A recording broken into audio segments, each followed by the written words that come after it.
मेरे प्रिय छात्र और छात्राओं, आप सभी का अपना यूट्यूब चैनल YRS क्लास में बहुत बहुत स्वागत है। तो छात्र और छात्राओं, आज इस वीडियो में हम पढ़ेंगे कक्षा 10 विषय हिंदी। यानी हिंदी विषय में जितने भी महत्वपूर्ण प्रश्न हैं, 1 नंबर के लिए प्रश्न आपसे पूछे जाते हैं, मैं आज उन सभी महत्वपूर्ण प्रश्नों को आपके सामने अच्छे तरीके से बताऊंगा।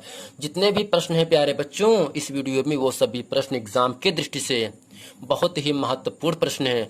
और आप हिंदी में कोई भी एग्जाम आप दोगे तो ऐसे प्रश्न आपसे एग्जाम में पूछे जाएंगे। इसलिए एग्जाम के दृष्टि से ये जो पूरा वीडियो है बहुत ही महत्वपूर्ण वीडियो है। चलते हैं प्यारे बच्चों प्रश्न नंबर 1 में। प्रश्न नंबर 1 आपके सामने कह रहा है, आधुनिक गद्य के प्रवर्तक हैं। यानी प्यारे बच्चों, आधुनिक गद्य के प्रवर्तक कौन है, ये आपसे प्रश्न पूछ रहा है। तो इसके उत्तर में लिखेंगे भारतेंदु हरिश्चंद्र को आधुनिक गद्य के प्रवर्तक हैं। यानी प्यारे बच्चों, भारतेंदु हरिश्चंद्र को आधुनिक गद्य के प्रवर्तक के नाम से जाना जाता है। आपको इतना ही लिख देना है, आधुनिक गद्य के प्रवर्तक कौन हैं, भारतेंदु आधुनिक गद्य के प्रवर्तक हैं, और आपको 1 नंबर की प्राप्ति हो जाएगी। प्रश्न नंबर 2 आपके सामने कह रहा है, अर्धनारीश्वर किसका प्रसिद्ध निबंध संग्रह है। अर्धनारीश्वर एक रचना है, किसका प्रसिद्ध निबंध संग्रह है। प्यारे बच्चों, जो अर्धनारीश्वर है ये आपका निबंध संग्रह है, जबकि अर्धनारीश्वर को किसने लिखा वो आपको बताना है। तो इसके उत्तर में लिखेंगे अर्धनारीश्वर रामधारी सिंह दिनकर का प्रसिद्ध निबंध संग्रह है। यानी प्यारे बच्चों, अर्धनारीश्वर क्या है, एक निबंध संग्रह है जो किसने लिखा, रामधारी सिंह दिनकर जी ने लिखा। प्रश्न नंबर 3 आपके सामने कह रहा है, फोर्ट विलियम कॉलेज किसकी कृति है। यानी प्यारे बच्चों, जो फोर्ट विलियम कॉलेज है ये किसने लिखा, किस लेखक ने लिखा, ये आपसे प्रश्न कह रहा है। तो इसके उत्तर में लिखेंगे Fort William College doctor Lakshmi Sagar वारसेड की कृति है। यानी Fort William College doctor Lakshmi Sagar वारसेड की कृति है। यानी लक्ष्मी सागर वारसेड ने फोर्ट विलियम कॉलेज की कृति की या रचना की। प्रश्न नंबर 4 आपके सामने कह रहा है, श्री हरि भाऊ उपाध्याय की एक रचना लिखिए। यानी प्यारे बच्चों, श्री हरि उपाध्याय की एक रचना आपको लिख देना है। कई रचनाएं हैं, केवल आपको एक ही लिखना है। जो हम लिखे उसको भी आप लिख सकते हो, और जो आपकी किताब में भी है उसको भी आप लिख सकते हो।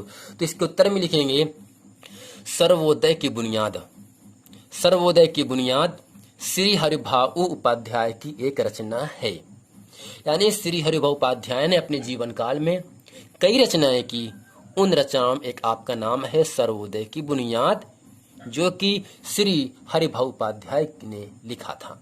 पर 5 आपके सामने कह रहा है, रामधारी सिंह दिनकर का एक निबंध संग्रह है। तो इसके उत्तर में लिखेंगे हम रेती के फूल। रामधारी सिंह दिनकर का एक निबंध संग्रह है। यानी प्यारे बच्चों, जो रचना रेती के फूल है ये किसने लिखा, रामधारी सिंह दिनकर ने लिखा। और जो रेती के फूल है इसकी विधा क्या है, निबंध संग्रह है। यानी प्यारे बच्चों, आपसे इस तरह से पूछ सकता है, रेती के फूल की किस विधा की रचना है, तो आपको लिखना है निबंध संग्रह है। या रेती के फूल के लेखक कौन हैं, रामधारी सिंह दिनकर जी हैं। जिस तरह से प्रश्न पूछे आप इसका उत्तर इस प्रकार से लिख देंगे और आपको 1 नंबर की प्राप्ति हो जाएगी। प्रश्न नंबर 6 आपके सामने कह रहा है, किसी एक प्रसिद्ध आलोचक का नाम लिखिए। किसी एक प्रसिद्ध आलोचक का नाम लिखिए। या प्रश्न इस तरह से भी पूछ सकता है, हिंदी के किसी एक युग प्रवर्तक आलोचक का नाम लिखिए।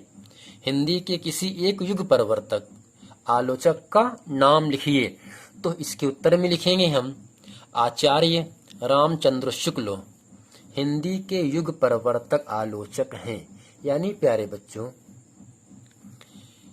एक प्रसिद्ध आलोचक का नाम या हिंदी के किसी एक युग प्रवर्तक आलोचक का नाम लिखिए। दोनों प्रश्न सेम है और दोनों प्रश्नों का उत्तर भी एक होगा।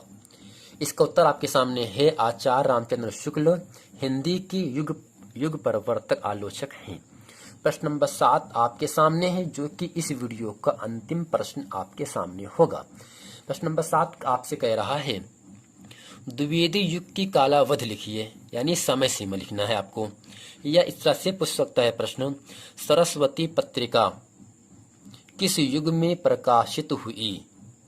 यानी प्यारे बच्चों, चाहे पूछे प्रश्न द्विवेदी युग की समय सीमा लिखिए या पूछे सरस्वती पत्रिका किस युग में प्रकाशित हुई, चाहे जिस तरह से प्रश्न पूछे, जिस प्रकार से हम इसका उत्तर लिखें ऐसे ही आपको लिख देने और आपको 1 नंबर की प्राप्ति होगी। तो इसके उत्तर में लिखेंगे, द्विवेदी युग की कालावधि 1900 से 1920 ईस्वी तक है। यानी प्यारे बच्चों, जो द्विवेदी युग की समय सीमा है वो 1900 से 1920 ईस्वी तक है। फिर इसके आगे लिखेंगे हम नीले पेन से, कालावधि का यह निर्धारण सरस्वती पत्रिका के प्रकाशन के आधार पर किया गया है। यानी प्यारे बच्चों, जो द्विवेदी युग की समय सीमा है वो 1900 से 1920 ईस्वी तक है और इस अवधि का और इस सीमा का और इस समय का यह निर्धारण है कि सरस्वती पत्रिका के प्रकाशन के आधार पर किया गया है। तो प्यारे बच्चों, उम्मीद करते हैं हिंदी के जो 7 महत्वपूर्ण प्रश्न आपके सामने थे इस वीडियो में मैं आज आपके सामने अच्छे तरीके से बता दी है। यदि ये वीडियो आपको पसंद आए तो वीडियो को लाइक करें, कमेंट करें और अपने दोस्तों में खूब शेयर करें ताकि आने वाले वीडियो आप तक आसानी से पहुंचता रहे। मिलते हैं अगले वीडियो में प्यारे बच्चों, तब तक के लिए थैंक यू। तो प्यारे बच्चों, प्रश्न नंबर 5 आपके सामने कह रहा है, रामधारी सिंह दिनकर का एक निबंध संग्रह है। तो इसके उत्तर में लिखेंगे हम, रेती के फूल रामधारी सिंह दिनकर का एक निबंध संग्रह है। यानी प्यारे बच्चों, जो रचना रेती के फूल है ये किसने लिखा? रामधारी सिंह दिनकर ने लिखा। और जो रेती के फूल है इसकी विधा क्या है? निबंध संग्रह है। यानी प्यारे बच्चों, आपसे इस तरह से पूछ सकता है, रेती के फूल की किस विधा की रचना है? तो आपको लिखना है निबंध संग्रह है। या रेती के फूल के लेखक कौन हैं? रामधारी सिंह दिनकर जी हैं। जिस तरह से प्रश्न पूछे आप इसका उत्तर इस प्रकार से लिख देंगे और आपको 1 नंबर की प्राप्ति हो जाएगी। प्रश्न नंबर 6 आपके सामने कह रहा है, किसी एक प्रसिद्ध आलोचक का नाम लिखिए।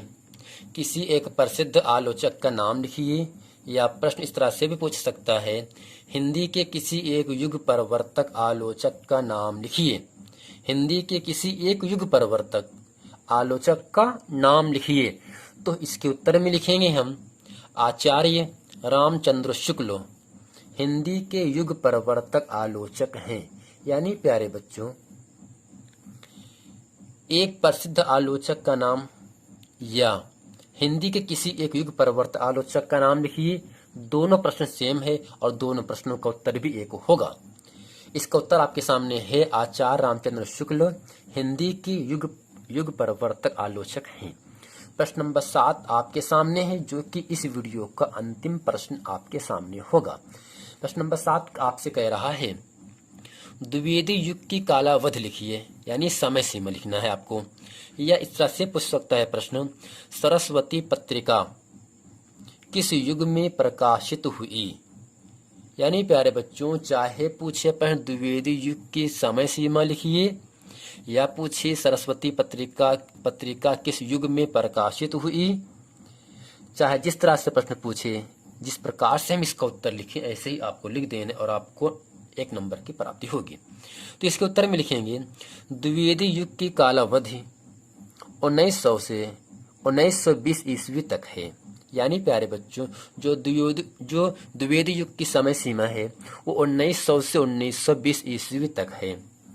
फिर इसके आगे लिखेंगे हम नीले पेन से, कालावधि का यह निर्धारण सरस्वती पत्रिका के प्रकाशन के आधार पर किया गया है। यानी प्यारे बच्चों, जो द्विवेदी युग की समय सीमा है वो 1900 से 1920 ईस्वी तक है और इस अवधि का और इस सीमा का और इस समय का यह निर्धारण है कि सरस्वती पत्रिका के प्रकाशन के आधार पर किया गया है। तो प्यारे बच्चों, उम्मीद करते हैं हिंदी के जो 7 महत्वपूर्ण प्रश्न आपके सामने थे इस वीडियो में मैं आज आपके सामने अच्छे तरीके से बता दी है। यदि ये वीडियो आपको पसंद आए तो वीडियो को लाइक करें, कमेंट करें और अपने दोस्तों में खूब शेयर करें ताकि आने वाले वीडियो आप तक आसानी से पहुंचता रहे। मिलते हैं अगले वीडियो में प्यारे बच्चों, तब तक के लिए थैंक यू।